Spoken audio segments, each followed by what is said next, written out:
he'd lean in on people, and he's got those big crazy eyes, so people are giving him a lot of room. So when people didn't really dig Rasputin's vibe, Rasputin decided that it was time to start services of his own. Rasputin's services were held in his father's root cellar with just a small group of people who liked the cut of Rasputin's jib. I just want to know the people who look at this guy, this 6'4" person dancing like Joe Cocker on meth, and just like, I want to go to the basement. I want to hear what he has to say. Like, those people are almost more interesting to me in a weird way. Well, it sounds like the nerdy girl who went to college, had a great spring break, and came back, and now she's hot. And they're all like looking at me and like, there's something about that Rasputin. They're all just like they're very interested in him. Like, he's got a special verb to his step. He's different than the other boys, which is also very attractive. And he never hangs out with his wife.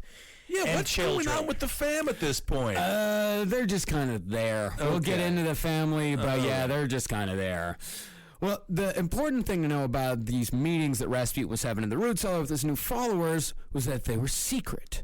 And this is something that Rasputin learned early on. If something was secret, it was dirty, even if sex wasn't involved.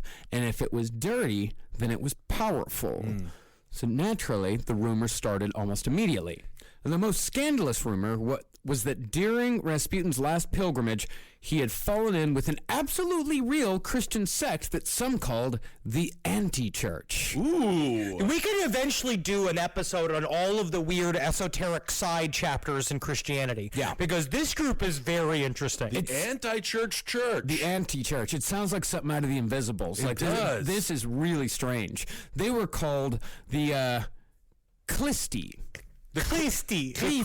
The Clisty? The Clisti. Clisti sounds like a cute name for a clitoris. Yeah, like I wanted to make a couple of jokes like, how do you find them? You know, and stuff like that. But I didn't do it. Keeping it classy. Well, the Clisti called themselves the Believers of Christ, but the establishment had given them the name Clisti because Klist was the Russian word for one of the sect's main tools used during services. Oh. The whip. The whip! Oh, my God. If you're going to a church and the pastor brings out a whip, slowly back out. Get out of that church. So a Clisti service went like this. The services were held underground in a basement, cellar, or crypt. They would all wear white robes and start each service singing strange hymns of their own devising. Sounds like they're trying to figure out how to invade Iraq. Jesus, help me tie my shoes today. I'm making this up as I go. I'm waiting for the here goes my feet. That's exactly what they would do. They would sing these stupid songs, and then the leader would whip them. If it was a man, it would they would be called a Christ, and then if it was a woman, they would be called a Mother of God. Okay. And then after they would sing and get whipped, that's when the spinning would start. Yeah, and they start spinning, dude.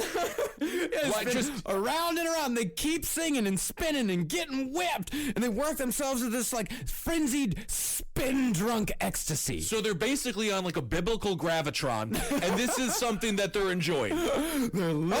Yeah, they're loving it because they would spin and spin and spin. They get whipped and they're singing and they're chanting, spinning and all stuff. And this is a lot of noise for a basement. And they're trying to keep this secret, and it has to be you're just outside with your mule having your vodka water, and you hear just. Good Lord. And then when the ecstasy would reach its peak, they would all fall to the floor, crawl to the nearest warm body, and the congregational orgy would begin. Did John Belushi yell bacon, and they all started sizzling on the ground like Animal House? And nothing works a Russian Clisti up to a froth than being covered in whelps. You're bleeding from the skin, and then you just slide your penis like a bookmark into whatever mailman or mule salesman is next to you, because they did gay and straight. They did whatever. It was whatever was Whoever open. close, it seems like. Yeah, whoever was closest. But the baker? I mean, what? Don't you look at these people on the? I guess it's fine. Whatever. It's all. They seem to be enjoying it. It's a part of it. That's what I say about so much in about things I don't understand. They seem to be enjoying it, and that's all that matters. They liked the guilt. They liked the shame. For them, that was all a part of it. Because the harder they sinned, this is what they believed. The harder they sinned, the more they could repent and the more they could repent, Well, that's- then the closer they could get to God. That doesn't seem to be yeah. very productive to have in a society it that adheres makes to it- laws. It Because makes your boner harder. but they're Because you know stealing, that so the they- harder your bonus, honestly, it's great. if you are a criminal, just love getting beat by the cops, and I think they'll stop. You flip and reverse it. If you Albert Fish it, nothing's ever a punishment because now it's like that. Nothing. Honestly, think about how sexy that is. You at your most naughty, your most dirty naughty is the most sweet for God to put His hands on, and you're like, oh man, thank God I'm gonna get whipped today, so I can say I'm sorry for I feel like everything this that is I've like done. when Martin Shkreli was like, I am going to raise the price of that drug so high. I can't wait to go to the basement and get whipped. This is like what CEOs think. Well, these guys, they believed that all sex, even sex within marriage, was a sin. But they believed they were sinning to drive out the sin. And in order to sin in such a sinful manner, one had to summon the, quote, dark courage to sin. I love the way they circumvented the human primal need for sex. And they were just like, no, I think we figured it out. I think we got a path to it. Also, saying that let's have the dark courage to sin tonight is such a good pickup line at a steampunk convention. Yes. No, it is very possible, if not probable, that Rasputin participated in one or two of these services. Enough, at least, to greatly influence him throughout his life. But Rasputin's early services were not of the orgy variety. His followers met in cellars and sang the weird Klisti hymns, but Rasputin's services did not include sex during the service itself. Because Rasputin was actually smart enough to know that joining the Klisti officially would bar him from doing pretty much anything more than just fucking in basements for the rest of his life. Okay. But if that's all he wanted, then he could have had it. Yep, But he that's didn't. not what he wanted. He had ambitions, and he did the same thing that Jim Jones did, where he cherry-picked certain aspects of things he liked and smashed them all together. Because I think he really did want his fucking and his job to be separate for a while. I think that's where it ends up. That's what kicks him in the ass later on because he starts joining them together quite a bit. But at this time, he's trying to keep the two worlds separate. Well, yeah, I mean, Rasputin, he was a leader. He wasn't a follower. Like, he wanted his own system. He wanted his own followers, people that were beholden only to him. Okay. And that was all helped along by Rasputin's first major vision. Now, as Rasputin was working in the fields one day, he said the Virgin Mary suddenly appeared to him in the sky, hovering above him. Now, she didn't say anything, but she did point towards the horizon. You want to go over there? Yeah. To WrestleMania. Now, what's important to remember is some people actually believed Rasputin when he said this shit. People... Do you think he believed it, though? Maybe. I don't know. It's hard to say. I mean, it's the same Maybe. thing with Jim Jones. You know, you never yeah, know. you never know. You never know what actually goes on in these people's heads. For Rasputin, in my mind, I think that he did believe himself. I think that they had a more spiritual connection, and he really did lose himself on his travels. When he went out, he took it very seriously. He would go into gnosis. Like, he would see shit. Like, he would really believe that he could change people's lives by inserting his presence in them, quote unquote, wink, wink, wink, wink, wink. And that that's what, when he developed this, of course, also, he has to create the story.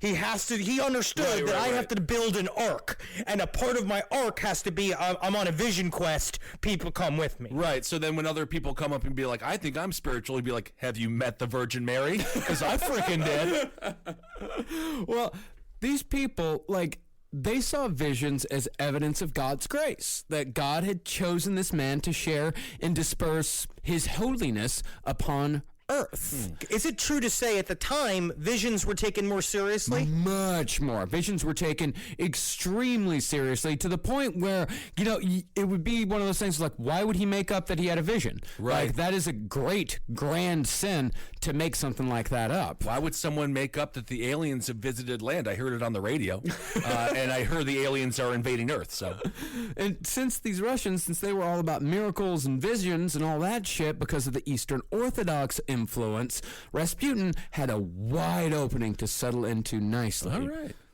So as far as the Virgin Mary vision went, Rasputin saw this as a sign that he should travel over the horizon to which she pointed and take another pilgrimage, his biggest one yet.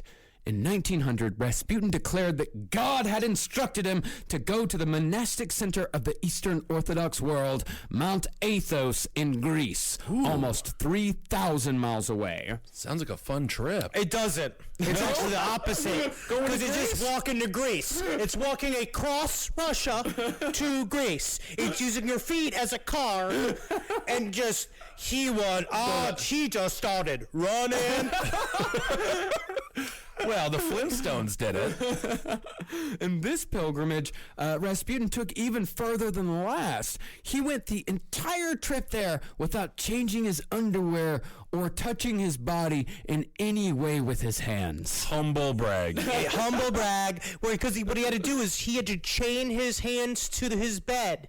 He would wear shackles to keep himself from touching himself, which also included cleaning himself, which is then how he got the reputation for smelling like a quote-unquote goat. Wow. Yeah, and he tried to make himself as gross as possible. Like, he'd stand motionless in swamps for days at a time, just letting the bugs eat him alive. Oh, that's a trip, dude. That's on a fucking other trip. You're locked into something like that. I don't know what it is. It's fucking kind of metal. It's very Hell's Angels that you wear your clothes so they fall off. Yeah. I think also if he was an American in the 70s, we would have won Vietnam. What a soldier this guy is. Yeah, but he's walking around. He's covered in shit and bug bites and piss. I don't know why he's doing this to himself, but I guess these are life's many questions. But much to Rasputin's disappointment, when he finally got to Mount Athos, he found that a lot of the monks were openly homosexual. And though you might think that Rasputin would be kind of groovy to this idea, for some reason, it completely weirded him out, so he left. Hey, Greg, nice to meet you, man. I'm so glad. So you walked here? Yeah, walked here. Yeah, you must be crazy tired, huh? Yeah, exhausted. Yeah. Filthy, too. How about you want to suck my dick, then suck this guy's dick, and then what we'll do is, then we'll all fuck, and then maybe we can have some soup. You know, there was a swamp a while back. I didn't stand in it quite long enough. I'm going to go back and check it out. There was a toad that I was staring at. Yeah, all right. Well, you're leaving a lot of dick on the table. Bye. So when Rasputin finally returned to Siberia, he'd been gone for 2 years. Oh, right. And he had a family there the whole time. He had, 3 kids and a wife that he just left, and he was like, see you later, going on a pilgrimage, deal with it. Oh, like the meme. But, deal with it when it comes down? Oh, yeah. The sunglasses came from the sky, and they landed on Rasputin's face, and Rasputin said, deal with it. Deal with it. There it is. Yeah, now Rasputin's wife was another what you would call the long-suffering. He would leave on pilgrimages whenever he wanted, and he took as many lovers as he wanted, and Praskovya just had to accept it. Now, Rasputin actually convinced his wife that his penchant for having sex with as many women as he could, in other words, his sex addiction, was not about pleasure, but was rather, quote, his burden. So at some point, he was just like talking himself up and being like, she is going to beat the shit out of me. She's so pissed at me. Okay, how do I do this? It's for her. I got it. I'm doing this for her. Yeah. I'm helping you. I'm saving you. She just be like, oh, thank you, Rasputin, for fucking everybody. Good God. I don't want to do it. It's all part of my thing, And Poor that's guy. what it was. I mean, she was a lot like Marceline Jones. She let it slide because she believed that Rasputin was a man of God, and he convinced her, I have to do this. Okay. I have no choice but to do this. And if you believe in me as a man of God, then you have no choice but to accept all of this. All right. But most of the people in the village weren't so sure about all this shit. So after enduring ridicule and jeers from the local church and the townsfolk, Rasputin set off to the big city of Kazan to find more like-minded individuals. Okay. And that's where we'll pick back up for part 2 of Rasputin. The big city in Kazan. If you can make it there, you can make it. You can go to other Siberian towns and kind of make it too. No, not Kazan. Kazan. No, not with. There's no G. There's no G. There's no G. Kazan. I like Kazan a little bit better. I like Kazan a lot better too. Yeah, but it's all right, Kazan. Just Kazan. But then you have a whole side plot where he's out there in the forest. He's the same size as one of those Chechnyan centers that play for the NBA. He's just like walking around, pointing at people, fighting demons. Man, I love this fucking movie that's fake that's laying in my head when I read shit about Rasputin. I think we have a similar thing going on. What a crazy journey this guy has been going on. It only gets crazier from here. I mean, the next episode, we're going to meet the Crow sisters. We're going to introduce, the Tsar and the Tsarina, and all manner of other weird palace intrigue. Very cool. All right. A lot of palace intrigue. There's a lot of palace intrigue. There's a lot of ripping open of bodices. There's a lot of weird rituals. It's a fun-ass story. Yes. And I never thought that history, when I remember being in high school, that history wasn't fun. It's because they didn't teach us about Rasputin's fucking 13-inch cock. And eventually we will get into the mystery of whether or not it is, in fact, his penis in that jar somewhere in a sex museum in, I believe, Budapest. Yeah. As long as it's not in like a bottle of rum in the world's oldest tavern, and if you pay $100, you get to have a shot of the rum, but you got to touch the tip with your lips. I hate that. Yeah, that is pretty good. It's in the Yukon, right? It's a toe thing usually. It's a dumb thing. Anyway, all right. What do we want to do here? We have to thank everyone for just being awesome. Yeah. So there's that. And thanks everyone for giving to our Patreon. Yep. We very much appreciate it. If you feel like we deserve a little bit of cash, and if you want to get a ton of bonus material, including an interview with Stanton Friedman that the two of you just did. Oh my gosh! You just got to go to patreon.com/lastpodcast on the left and just donate a little bit of money. Yeah, Henry and I have had a great time interviewing folks for the Patreon. We have a cool interview coming up next week as well with a detective.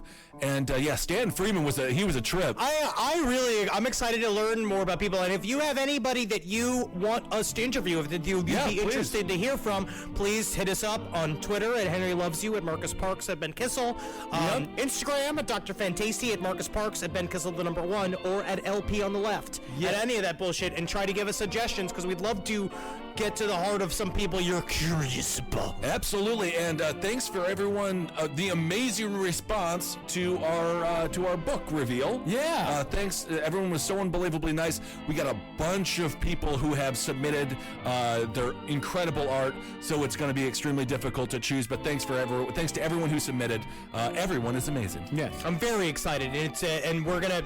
I just love looking at comic book art, and it's fun. Yeah, yes, it's fun. And keep on supporting all the shows here on the LPN network. We appreciate you. Yeah. Hail Satan. Hail yourselves. Hail Geen. Hail me. And Magustalations.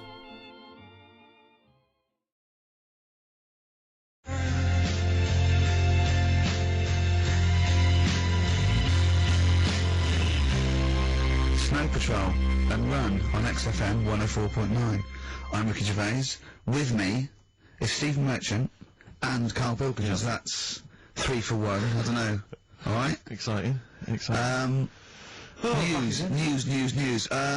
Breaking news is that there's only 2 more weeks of us before we have to go away on a little extended break again. So can't give any more details yet. We don't know when we can come back because we don't know what we're doing. We're going to America.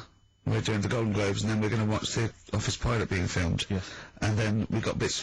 I'm doing a bit of a tour, so it'll be sort of the summer times probably. Yeah. I'm saying it like they care. Oh, they don't give a damn. Do you know what I mean? I sometimes think that because you think, oh, you don't want to let down the people, you want to keep it consistent, you want to give, but really, I know I like doing this more than anyone listening. Definitely. Do you know what I mean? Definitely. I love coming in, I love squeezing Carl's head. Yeah. I love playing some records. You know, I like sort of sitting in the room with you. I know you love it. Oh. I can't wait. I can't think of anything else I'd rather be doing on a Saturday. Yeah. So we got our Saturdays back though. Yeah, that'd be great. I mean, my alarm went off today and I was a bit tired because we had a couple of drinks last night, didn't we? Last night, yeah. We had, you know, we're party animals. I've been looking for an office this week, as you know, and it's so stressful. Just walking around, just talking to agents and right, okay. So my method is this, right? I walk round the area that I want to be obviously, because I don't want to hear anything else. I don't want to, you know what I mean? So I walk round. To be fair, it is about a square 500 yards. Yeah. Right. It's sort Your of house is in the centre. yeah. I walk, and so I walk round and look at placards. I go, that's a nice office, and I phone them up. There's loads of different people I'm dealing with, right? And they went, oh, we got one in so-and-so street. I think it was 5th Street or something like that. I went, oh yeah, I went on to, I'll see you there in 20 minutes. I got there. You were there, if you remember. I looked around and I said to Steve, it looks alright. There's no pawn shops or anything like that, right? And Steve went, well, it is next to a brothel.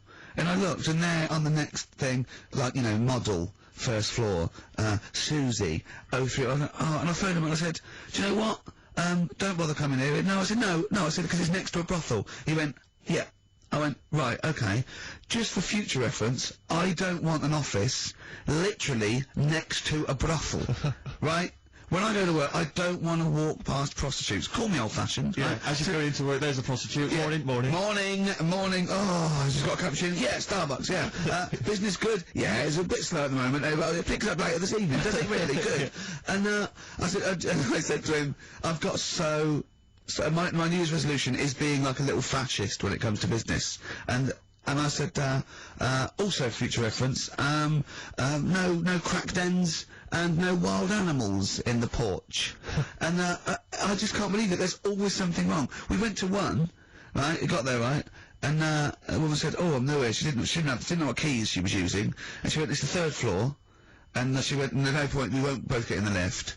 I went, right, will you get a desk in the lift? Right, she went, I've got a chair in the lift before. Brilliant. So, just find me an office, Rathbone Place, sort of Percy Street, Charlotte Street, Dean Street. Yeah. Yeah. 1st or 2nd floor. I'm worried we're going to get emails from estate agents, phone calls from them. You know what those people are like. But I don't look at emails. True. Fair enough. So, play a record.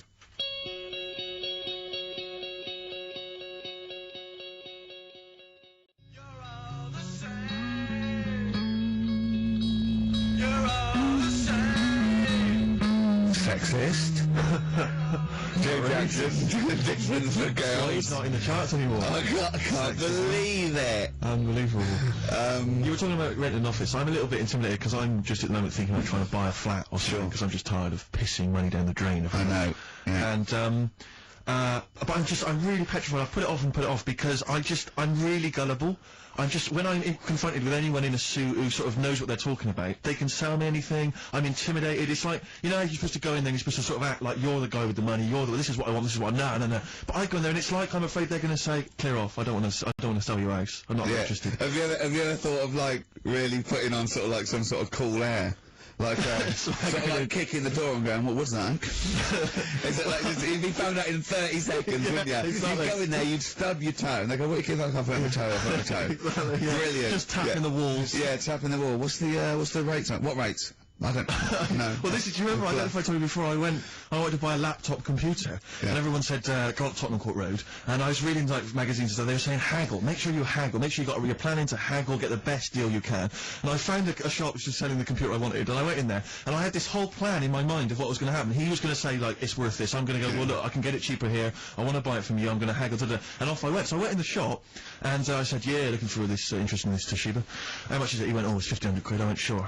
Okay. I said, I'll give you 1,300. He went, it's 1,500. And I said, sure, but I'm willing to give you 1,300. He went, 1,500.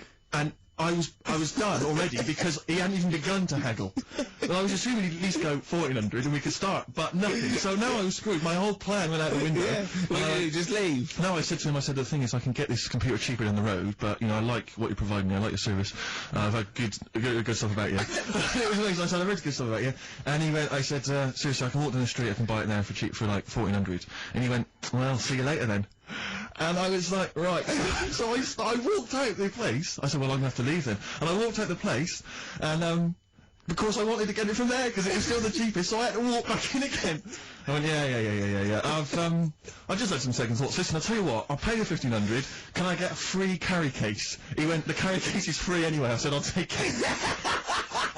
Carrot cakes is I got nothing. No, but how much would you charge for that if it was on sale? Carrot cakes a tenner. Well, let's just say it is a tenner. Give it to me for free. And you went, no, it's a tenner. And you went, well, you said it was free a minute. Yeah. It's just pathetic. That is lovely. It's for having to walk out making a big statement and then come back in again. Oh dear. So I'm really scared. I feel like I need someone to come with me and do all the talking. You know what they're talking about. Because I'm not going to be able to tell if there's subsidence or if there's damp or... No, you don't do that. Don't I? Is that not my No, responsibility? you get a survey done. Sure. And they charge for that, and then you don't have to go around doing it yourself. Right. Could I make a saving if I did it myself? Yeah, this should be alright. Yeah. This is hole in the wall, Steve. Yeah. Yeah, but what's a hole in the wall? Put some newspaper in over that. Chaucer's day, that was the toilet. That'd be fine. Carl, you're a second-time buyer, aren't you? But Yeah. Bought one in Manchester. Lost £7 on that one. well, don't buy in Manchester. No, it's a good flat. It's just it wasn't. I didn't buy it to sort of make money. I thought I was going to be living there like all my life, and then a job came up Brilliant. here, and it was like, oh. You bought your first flat in Manchester. You assumed you would be living there for the rest of your life. Well, I wasn't in a rush. Get a record. You're an idiot. Hang on a minute. So have you got a property portfolio? Have you got the two houses now? No, I've got rid of that one. Oh, you sold that one? Got this flat. £7,000 Got this loss. flat. I'll tell you something that is interesting. Hold on, though. What? £7,000 lost. It's a flat in Manchester, but it could only cost about £8,000 anyway. Right, Steve, something they do now, right, they've got to do by law when you're buying, right? I was looking at one in London, right? It's haunted. They've got to tell you now. Right, don't talk shit. I'm telling you Play a now. record. I'm telling you now. Yeah. There's no such thing as ghosts. That is ridiculous if that appears on a legal document. Right, if there's anyone who sells flats and that, does that for a living, Yeah. right, email in, Yeah. because I'm telling you now, that is a fact. She sort of dropped it in. She said, I said, oh, you know, nice feel here. And she said, yeah, well, that'll be the ghost. Just dropped it in, that's all we've got to do. And then I was like, what? And I went, oh, yeah. That's all I've got to do, is it? So that's the legal thing. Did you drop it in? So in court you go, did you drop it in? Yeah, I dropped it in. Play a record, you're an idiot.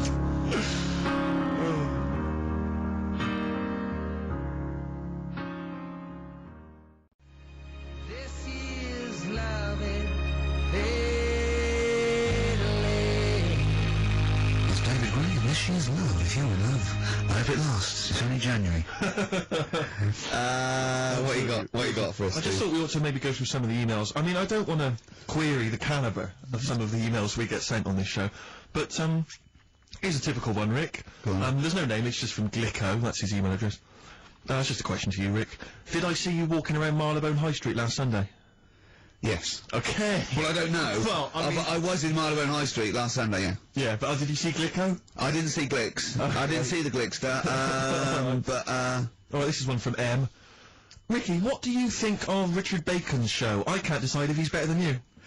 Nor can I. Any thoughts? Nor can I. I can't help her out on that one. Sure. That's a really personal thing. She's got to dig deep. She's got to look at both of us. She's got to find out what she likes. Yeah. And then whether I provide more of that than Baker's. Yeah. I mean, you know, Baker Foyle's brilliant. Yeah. I'm not going to put myself up against him, so I can't have it. Next, Steve, next. Well, there's a lot of emails last week which were saying how much they enjoyed the Christmas specials. Thank you very much for that. That's very flattering of you. Cheers. There was also a couple. There was one. It was a guy. I'm sorry that I think I might have deleted it. But I should have sent a reply because there was a guy from Canada saying if there any chance you're around in March, whether you could pop in and have a surprise birthday dinner for his wife. Oh, why do you keep that? Sorry I about that. can't let it go now, can I, you idiot? Okay. So, I don't. I really apologise for that. Yeah. There's also, this is interesting, this is more for Carl, really. It seems unlikely. 'cause Is it Carl's- from a doctor saying you're an idiot? We've got plenty of those, I tend to delete them. Okay, all right, They're so yeah. common. Look at his face. No, it just says, don't like to complain, but I won the film competition about 5 or 6 weeks ago, and I haven't received my prizes. Oh dear, that's all Carl has to do That's what I on the was show. thinking. We provide the chat, the records, the light entertainment. I mean, glamour. strokes of comedy genius. All Carl has to do is send out the prizes and say there was a monkey that was a bank robber at 5 to 3. What's your Carl. excuse, Carl? Do you remember her winning? I've got all. Well, you calling her a liar? Well, I am, because I don't remember ever seeing... Right, he's calling her a liar. So, Joanne Ogden, you're claiming he's just making this up. She sent this in on a whim, trying to fool us and get some cheap tat. Wow. I don't believe that. I don't believe anyone would lie to try and get Knowing Me, Knowing You on VHS. I really don't. Well, I'll look in the records because we keep all the details, so... You know what I mean? Right. Well, one of you's in the wrong, and do you know what? Knowing you, Carl, I don't think it's Joanne. Has anyone else ever emailed in saying they haven't got the bag of crap? No, they haven't. They haven't. Well, one mistake's one too far, because that's one person. So, you might send out 30, but that one person, that's the first time they've won a competition. They want the history of Wind, narrated by Donald McIntyre on VHS. Yeah. And, Stephen King's It on Betamax. Yeah. No, sometimes they want the best of Primal Scream on a cassette. Exactly. So, Got to make sure you're sending these prices back. Final email from Andy. He says, the webcam is pointing at the ceiling. Is it because the air conditioning vent is more exciting than what happens on the show? Let's put that down I now. think that's absolutely right. Hold on a minute. Now, just if someone... Is that good? People love the webcam. I don't know what they're interested in, because all they get is a picture of Carl's big head. It's not a big, it's just round. Got it right. Carl, I'd like you to play the next tune. I got sent a little cheeky primer for The Cure's Join the Dots. It's B-sides and rarities, lots of stuff from them, from all over the ages. And it's amazing how good their B-sides are. Here's one of them playing it.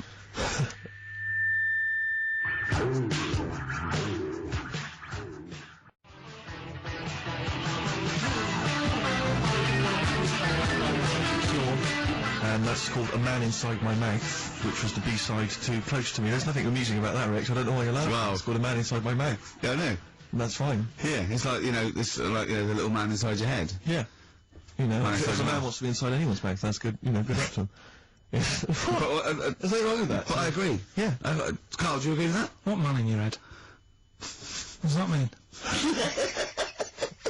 Brilliant, isn't it? Extraordinary. He Look at his doesn't even face. understand schoolboy carry-on innuendo. Amazing. I know the fact that the play on words is too farthing. What does he mean on site, the erection? And what? What do you mean dumplings? Huh? You're a fan of The Simpsons. You know that character in The Simpsons, the gap-toothed yokel? Yeah. If I look at Carl when he's Cletus. the black, Cletus. Yeah. It's the kind of cliche comic book thing of having a mouth wide open to suggest formlessness. Oh. It's amazing. Or an accommodating come-on. Yes. Absolutely. Carl. That little man inside your head, it's what, people use it as your conscience, don't they? Alright. Have you ever heard that before? Yeah. No? No. No? Okay. I was watching Moonraker. It was on, I think it was last week. Yeah.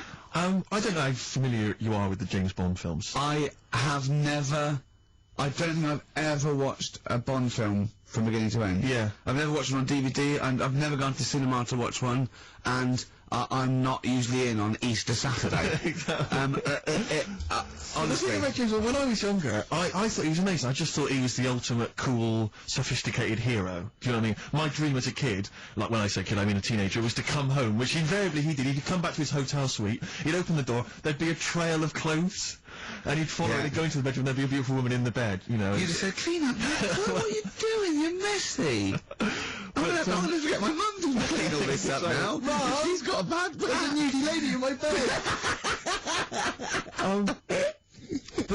And as I say, I used to think he was really cool and sophisticated, and it's only of late that I've sort of revisited these films, and I tell you what, it's his jokes. Oh. He is the most it's sense of humour. infuriating man ever. Absolutely. I mean, I don't know why people in the films consider him so... I mean, I think the reason that women in the films are always being seduced by him is because, if you notice, they've normally got English as a second language. Right. So they don't understand. So when he's making those jokes... So they don't know when he goes, just keeping the British end up. Yeah, I'm just attempting re-entry. Yeah. If that was a British woman, she'd be going, what? What are you talking Don't about? say you that. That dirty sounds bastard? awful, and it's a terrible It's so time. rude. What am I? Yeah, what am I? Yeah. one where he- And they just laugh They just politely. laugh coquettishly and then, unzip their dress and all that. But some of the guys, there was one where he's being chased by a guy in a moped or something, and the guy plummets off a cliff and smashes through a van which is full of feathers, and he plummets to his death, and Bond just says, all those feathers, and he still couldn't fly. What are you talking about? What do you mean it's not a joke? It's just words. There's one where in Moonraker, he punches this guy, he's having a fight, he punches him through a plate glass window, and he lands on a piano, and Bond goes, play it again, Sam. What is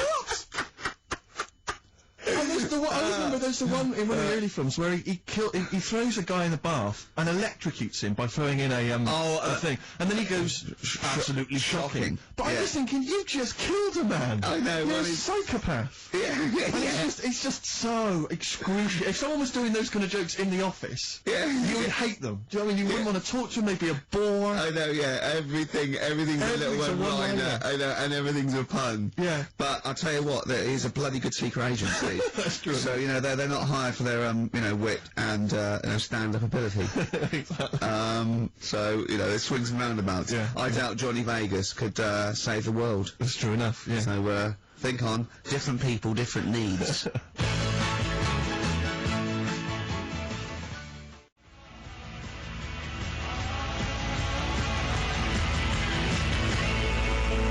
Kings of Leon, California Waiting on XFM 104.9.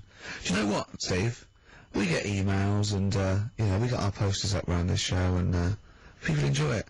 But I don't think we get the credit we deserve for picking the music. It's true. Because we're totally unplaylisted, and I don't know if people know about this, that mine and Steve's sort of first passion before comedy is probably music. We're really, we love playing each other sort of records and that. And maybe when we come back, we should do a show where there is no pressure to, you know, like Carl doesn't press the buttons for us, pre-record it, where we just swap each other's sort of ideas for music. It'd be like the Ricky Gervais compilation tape.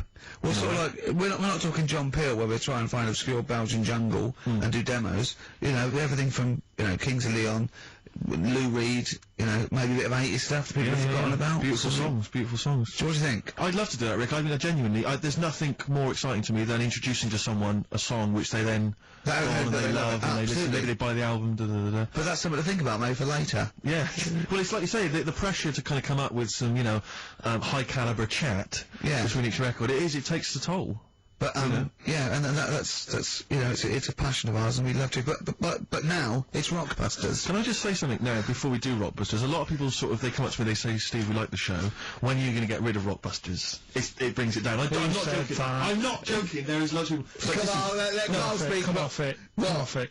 What? I know people who say, you're never going to stop that, are you? So, one of us is lying again. Well, not really. You know, I'm talking about people who've listened to the show. You're talking about Suzanne, your girlfriend. Oh, Martin. He'll be at home now with a pad, getting ready to play. But I should just... Max Freeman did encourage Carl on a couple of occasions. He even tried to get him through with the answer egg when we were doing that naming animal round. Yes. So, but I should just say that people think that somehow Ricky and I are endorsing Rockbusters, that somehow by allowing it on the show, somehow we think it's good or we appreciate it. And I need to point out that it's more like when a child comes back from school and they've done a painting. Yeah. It's crap. Yeah. But of course you've got to stick it on the fridge. Bigger than the house. You've got to stick it on the fridge because otherwise the kids can get upset. In this next episode, you've got to remember the cat is bigger than the house. Exactly. Okay. It doesn't look like anything. The humans don't have bodies, their legs come straight from their head. Yeah. Mummy and Daddy. Please welcome to the stage, Carl Pilkington's Rockbusters. Right. Right, so, cryptic clues, initials, cryptic. and you work it out and you email in and that. Yeah. First one. Yeah. Don't be stealing my tools. Take your sister's. Alright, and the initials NK. Don't be stealing the tools. Take my sister's. Yeah, so that's like the cryptic clue, and the initials of the artist or band is NK. Alright? Second one. Buy it if you want, not bothered. Think about it. Come back. Right? Come back if you want. Start again, Carl! I learned last halfway through! Right, start that second one again! Right, well, you can buy... It's different! Well, the first one was, buy it. Well, no, this one was, yeah, well, write it down, buy it. Right, do it. If it's a cryptic clue, all the letters count. Do it. Buy it if you want, I'm not that bothered. You know, think about it, come back, check some other places out first before you know. That was a crossword clue! In the Times! So we've got no time for other clues. Right. So that's SC. Right, do that clue again. Buy it if you want, I'm not fussed, do you know what I mean? Think about it. Fast is making an appearance! Fast wasn't there before! Do the clue again. Do the clue again. Initials SC for that one. Do the clue again. I don't want to do it again. You haven't finished it yet? I have, that's it. No, do the clue again. I can't do it again. Do the clue again. Buy it if you want, I'm not fussed, right? Shop around. Come back. It's up to you. I'm not pushing you into anything. It's alright? up to you, wasn't there? SC for that one, right? And the final one, that's good, I can play 10-pin bowling again. Okay, and what's the clue? That's O for that one. O. Alright, so, Now I assume that, I'm not going to bother to look, but I assume there's a jiffy bag of tats which people can win. Alright, well great, good luck. Ricky.gervais at xfm.co.uk is the email address. Thorns. Bye, if you're not fussing, come back, have a look round. I'm open Wednesdays, by the way. Shut up, I'll see you later.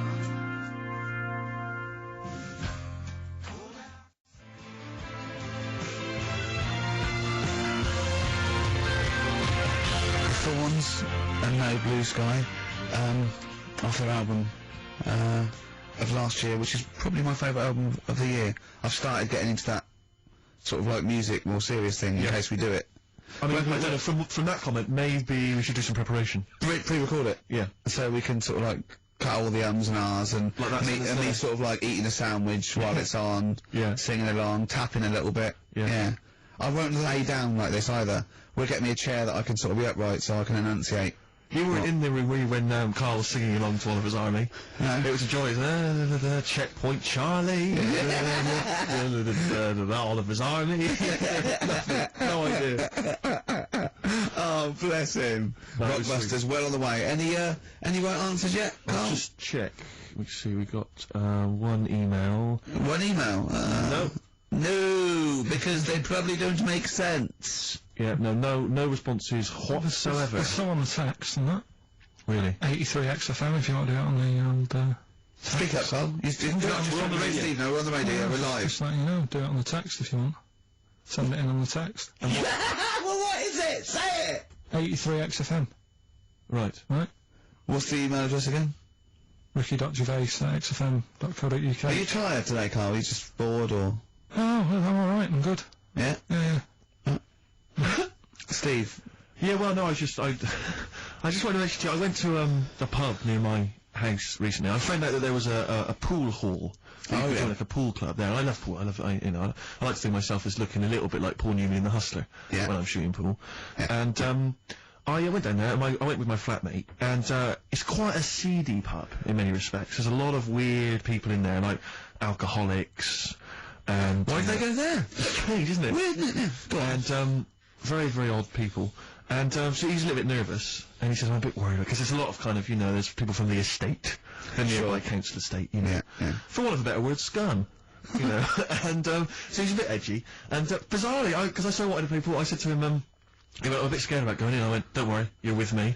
Yeah. I don't know what I was thinking. I don't know what that means. They're going to think, well, wait a minute, the 6 foot guy with the lanky guy with the glasses. I'm not going to mess with him. You go there, they take your glasses off and you go, I've lost. Exactly. That's it, I'm out of here. This is why I've never got into a fight, because if my glasses are gone, I'm screwed. That's the first thing. You're really glass short-sighted, aren't you? I'd be absolutely done for.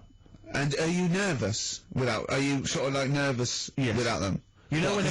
Whenever you see like a kind of action film or whatever, or maybe like a horror film, the nerd loses glasses and he's scrabbling around on the floor. Is that you? Is it? Coming behind? That's me. Really? Yeah, done for. Absolutely done for. What did you do when you were at school when you had to play tennis or football or rugby or something? Kept them on. That's dangerous. Well, of course it is. That's why I was never, as good at rugby as I probably could have been. Because of course you can. How can you play rugby with glasses on? I'm in the scrum going, careful!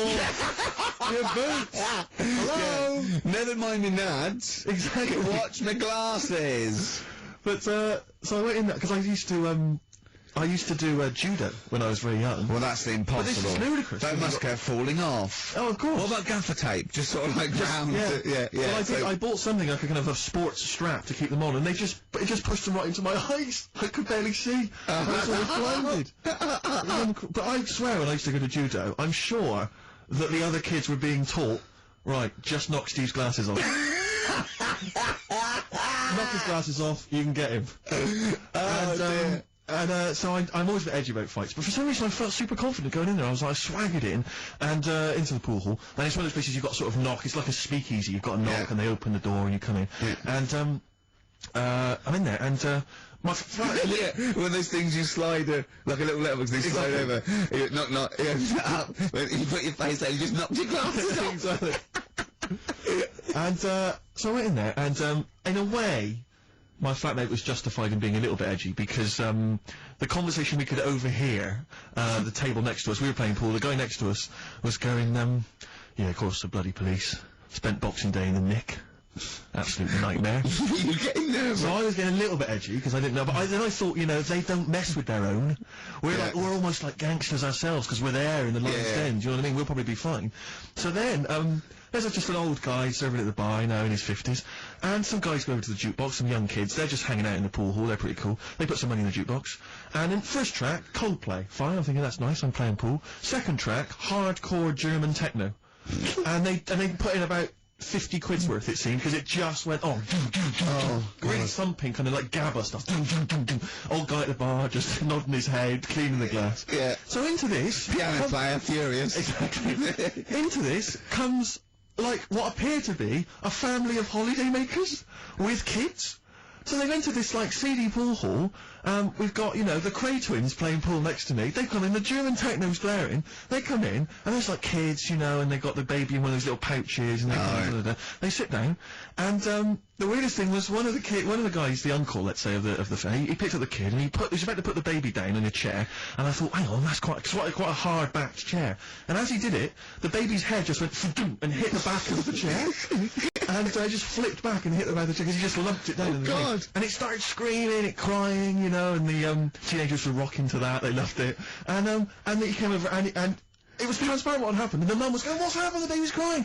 And he went, "I don't know what happened." And I wanted to lean over and go, "You lying swine! You know what happened? You just hear yourself." I wanted to go, just take her aside and say, "Never let him handle your baby again." No, the head was wobbling around. He put it on I could see it coming. I don't know. Who knows? He might turn out like Carl now. That's a point. But what do you do in those situations? You know, do you... Well, I'm assuming by the way you're taking it lightly, the baby wasn't hurt in any way. Just made his. Well then, but it was still a bit. You keep out of it, don't you? What are you going to do? Call the authorities and go, "It was him." Yeah. But I don't know. I mean, I don't want to name the place in case I get knifed. I imagine you trying to swag it when you overheard him talk to the Nick. I imagine you know him go, "Yeah, pigs." Sorry? Yeah, I ate the pigs as well. No, I'm a lawyer. I was down there. Oh yeah, sure. Oh dear. But so I'll be going back there. I feel like I'm. That's it. I mean, I've told you before, Steve. Stay away from working class people and bad men in trainers, because you know you hang on with ne'er-do-wells and you're going to get your glasses knocked off. That's true.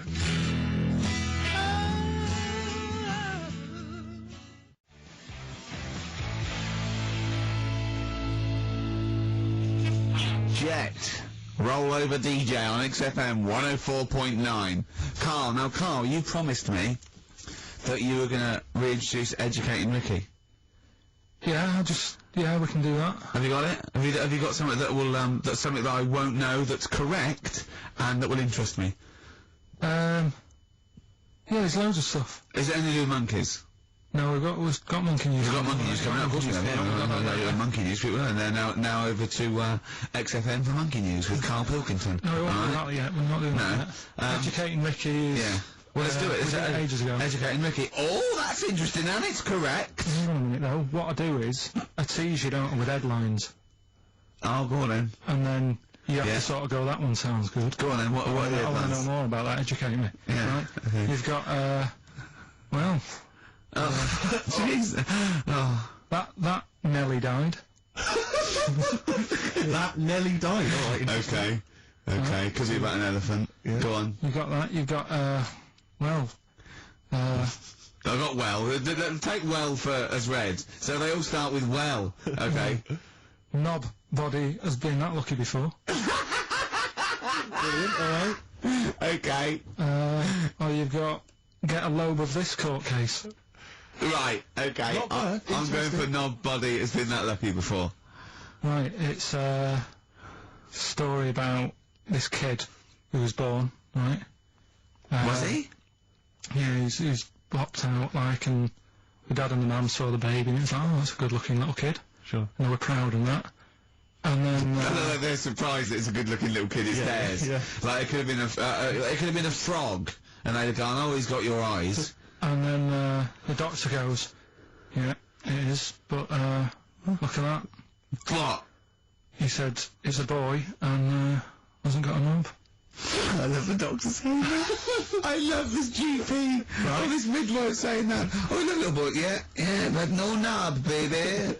Mr. and Mrs. I mean, think. Right. No, but I'm speeding it up a bit. All right, come on. So the baby's Right, so the born, baby's like and that, doctor and says, the "Look, doctor baby, says put it that, on." and the woman's like, oh, it's our first as well, and stuff, right? She's really gutted. What's the second going to be like? So, Go ahead. Just a knob. doctor says, yeah. You call it Carl. Right, go on. Right, go on. So the doctor says, well, I'll leave it with you for a bit, get used to the idea, right? As opposed to throwing it away. So he wanders off. Yeah. He comes back with a smile on his face, right? Found the knob. So the mum and dad are like, what are you smiling about? He says, you're not going to believe this. Baby's just been born. It's got 2. Right? You can have one of them. And they did a little operation. Where did you get this information from? That's in a book. What book? Is it the same as the book that you carry round with you? No. With the woman with 3 legs, the juggler with 9 arms, and the bloke who found shagging a chicken under a rock? Is it in that book? Weird though, isn't it? Well, it's not true. It is true. What, in the same hospital, there was a baby born without a knob? Luckily, it's Carl. It happened. You're not, you swear to God you're not making The it up. doctor came back smiling, because you won't believe it. There's a baby there with an excess of a knob. It happened, honestly. I'm not, all these things are not made up, the educating stuff. That's why I do it, isn't it? Teaching you stuff, always teaching you stuff. Alright, if anyone can confirm the baby with no knob, they're the going to baby with confirm it, 2, because they're going to go to the same dubious website that Carl got it from. I always try to be level-headed and reasonable in these situations. And You always it's ignore always it. Guatemala or Mexico. Rodriguez there was born without a knob. Luckily, baby next door, and then was one and 2 knobs. What a load of shite. Play a record. There's still more to come. Oh, I'm looking forward to it. Was it Nelly? Nearly dead. It nearly died. Nelly died.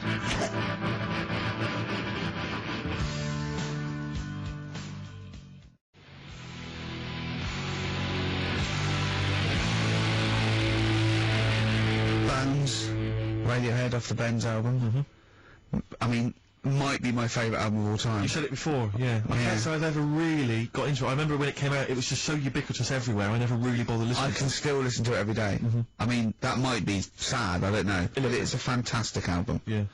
On XFM 104.9, just practicing for when we Talk about music. talk more about music than maybe monkeys and people born without knobs, baby. Carl, any other thoughts? Well, I'm not going to tell you any more educating stuff You're yet. going to tease me with that, are you? Leave you with, it nearly died. Yeah. You get a load of this court case, right? But I want you thinking about Yeah, thinking about it, yeah, just getting the red juices ready. things like that. Yeah, like an aperitif, yeah, sure. But, I just educated you, Yeah. right? And I watched The Office Christmas stuff on last Sunday. Do you enjoy it? I think it was good.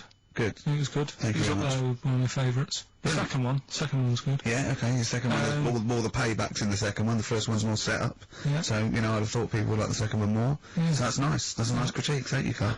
But there was something in it you did about cavemen. Cavemen? You said something about, it was a fact about cavemen, and you sort of only half did it. You didn't give the full information, like, why am I doing that? You just, Where was it? What bit was it?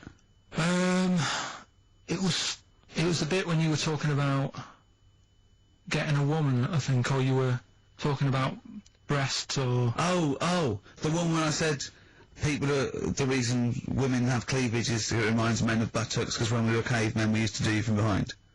Yeah. Yeah, at the blind date, yeah. Is that a joke, or... Well, I was hoping it was funny. We were... Oh, you mean... no, I don't know. Yeah, I think I did...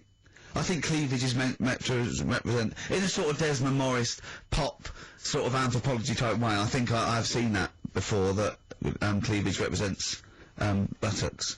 And I imagine, you know, cavemen probably did do it from behind. I don't know what you want to know, Carl, really. It's in a sitcom. It wasn't a documentary. It looked like one. Yeah. Brilliantly directed to look like one, I'll give you that. No, but what you're saying, so blokes like... Yeah, I think cleavage is represented like buttocks, because obviously buttocks were much more of a sexual organ, evolutionarily speaking. Breasts were to actually bring up, to suckle young, but and were a sign of sexual maturity, so you're ready to mate. But whereas, Carl, I'm not an anthropologist, mate. I'm struggling here. What do you need to know? Yeah, I imagine that the cleavage reminds you of an arse. Right, well, if it's all about arse, why don't gays like a little bit of tit? No, do you know what I mean? You've done me!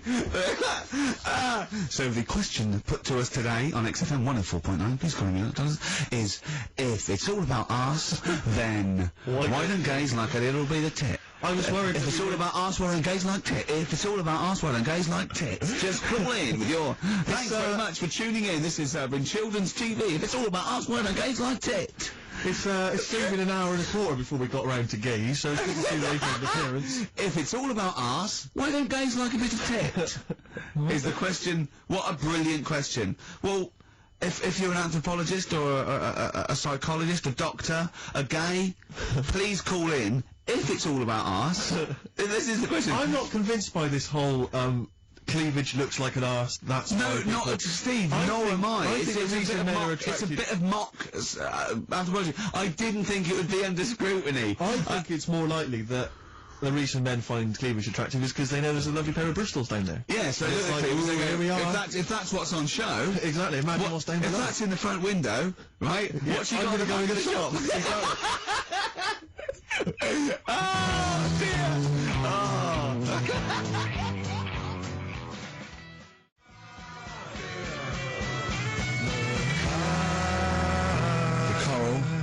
Bill Mackay on XFM 104.9. If it's all about arses, Steve, why don't gays like a bit of tit? I think there might be a lecture on that at the Royal Institute tonight. I'm not sure. Stephen Hawking. Yeah, I think he's giving a lecture. Brilliant. Tell you something else though, that's about cavemen and that. Yeah. Right?